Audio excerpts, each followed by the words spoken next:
Doctors review చేసినప్పుడు చాలా చోట్ల ఈ ప్రాథమిక చికిత్సా కేంద్రం అని చెప్పి అనధికారికంగా కొంతమంది వైద్యం చేయడం జరుగుతుంది.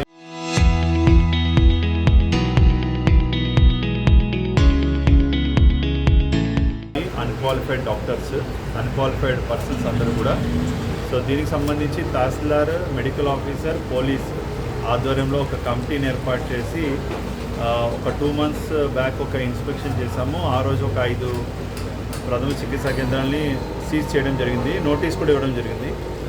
మరలా ఒక 1 week బ్యాక్ కూడా ఇక్కడ మన మెడికల్ ఆఫీసర్ గారు కూడా ఇక్కడ కూడా ఇన్స్పెక్షన్ చేసి వీళ్ళకి నోటీసులు ఇచ్చారు. అయినప్పటికీ కూడా వీళ్ళు చేస్తున్న మెయిన్ ప్రక్రియ ఏంటంటే high antibiotic, steroids, ivy fluids వీళ్ళకి అర్హత లేదు. అవి ఇవ్వడం వల్ల ప్రజల ఆరోగ్యానికి చాలా హాని జరుగుతుంది. అండ్ రాబోయే రోజుల్లో వాళ్ళకి రోగ నిరోధక శక్తి బాగా తగ్గిపోతుంది. సో తక్కువ ధరకి వైద్యం, లేదంటే సూది మందు ద్వారా వైద్యం, లేదా త్వరగా నొప్పి ఉపశమనం అని చెప్పి ఈ ఆర్ఎంపీ డాక్టర్లు లేదా ప్రథమ చికిత్స కేంద్రాలను అప్రోచ్ అవుతున్నారు ప్రజలు. సో ఇలాంటి వాటి వల్ల ఏమవుతుందంటే ఫ్యూచర్లో వాళ్ళ వ్యాధి ఇంకా సంక్రమణ జరగడానికి ఎక్కువ అవకాశాలు ఉన్నాయి. సో ఇలాంటి మెడికల్ ఆఫీసర్స్, ఇలాంటి మెడికల్ టీమ్తో పంపించి మేము ఎంక్వైరీ చేస్తున్నాము.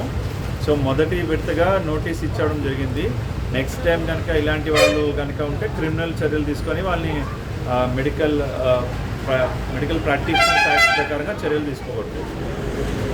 సో ఇది మన జిల్లాలో గవర్నమెంట్ తరఫు నుంచి తెలియజేయడం జరుగుతుంది. ఓకే, ధన్యవాదాలు.